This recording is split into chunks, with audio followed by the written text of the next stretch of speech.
this kind of speaks to where I started my career on doing more identity-based work. So this is kind of a project that I did for a client where I actually went through helping them with the naming, going through logo design, exterior, environmental signage for the building, for the website, and packaging, even helping them place outlets for the customers on the countertops. And this is kind of more of a typical kind of graphic design project where you design posters. So the last one is for Cine Las Americas, which is a film festival here, and the other one is an internal SE2S national poster. So this kind of speaks to more where most designers kind of fill their days as posters and logos. This is a logo or icon system I did for a hospital. I was actually hired here at SE2S when we got a large wayfinding hospital project for Andy Anderson to design iconography for this whole system. So I started out designing, I was tasked to design 6-inch high logos that could reduce down to a 1/4 of an inch about the size of your thumbnail. And I had to work in that various range. So that was my initial thing I was hired for. But I later got into lots of other avenues of this. I learned signage, environmental, graphic design. I actually learned what wayfinding was, proper research techniques, strategy and planning, and a massive amount of stuff that I actually learned on the job with this one project. And it kind of changed the way I think about design, period, at all. So we actually had designed this interactive kiosk that you could get, patients can actually print out custom directions and actually seeing a patient walk up to that and be able to get directions to their destination and see that smile on their face when they're sick with cancer. That changed it all for me, and there was no going back. So I had confidence after doing the MD Anderson project of doing large complex projects on my own. So I entered a competition sponsored by the Cooper Union in New York to design, re-envision interstate highway signs.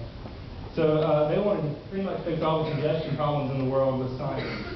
So I was like, okay, well, I tried to do signage. So I went in, this is my signage solution for that, where the sign actually points to the lane and tells you exactly what's going on with this lane. If you're on the interstate, you're following this one line. So it's pretty much telling you this is an exit lane you need to get over W. Kind of, it's very straightforward, but this didn't really solve the problem. This doesn't give you the SE2S any quicker from North Austin. So I went back to one of my old sketchbooks and pulled up something that I'd come up with years ago, which was an automated driving system, which is actually taking RFID tags, embedding them under reflective road reflectors, and the car kind of uses that as eyes. That's its track. It has a transmitter and receiver on it, so the car can actually talk to other cars around it and say, oh, there's a wreck ahead, I need to get over.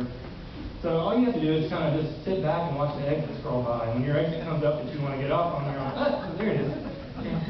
It exits off for you. You can also look at details for every exit kind of coming up. You can see if there's a Whataburger coming up, or a gas station, or just a restroom.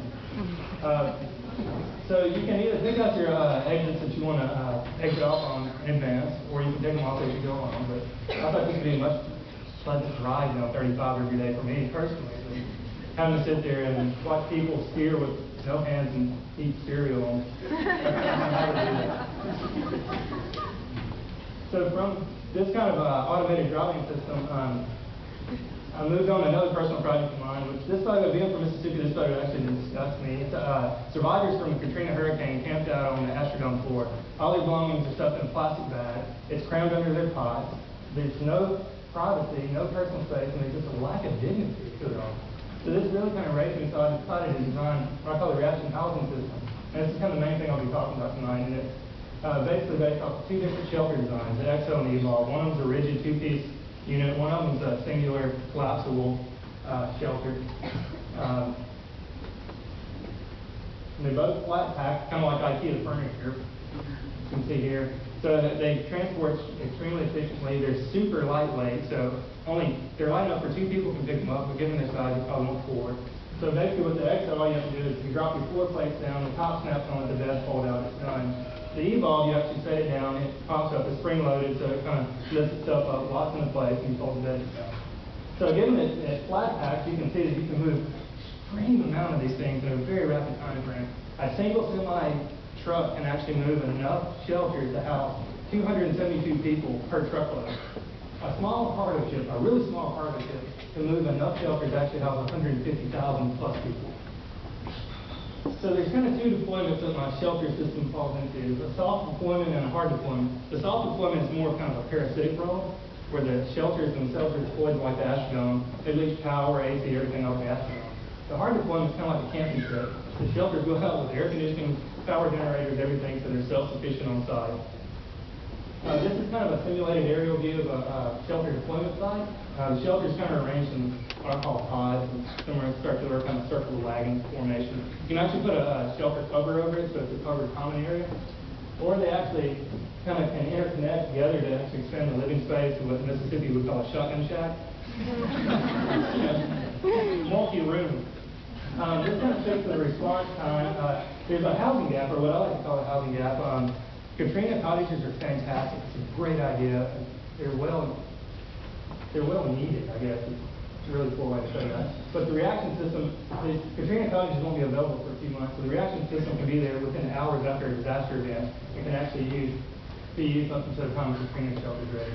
And if you look at the cost comparison, the shelter units I'm talking about are $5,000 each, can be reused, whereas the FEMA trailers can't. They're $65,000, and that doesn't include transportation or setup costs.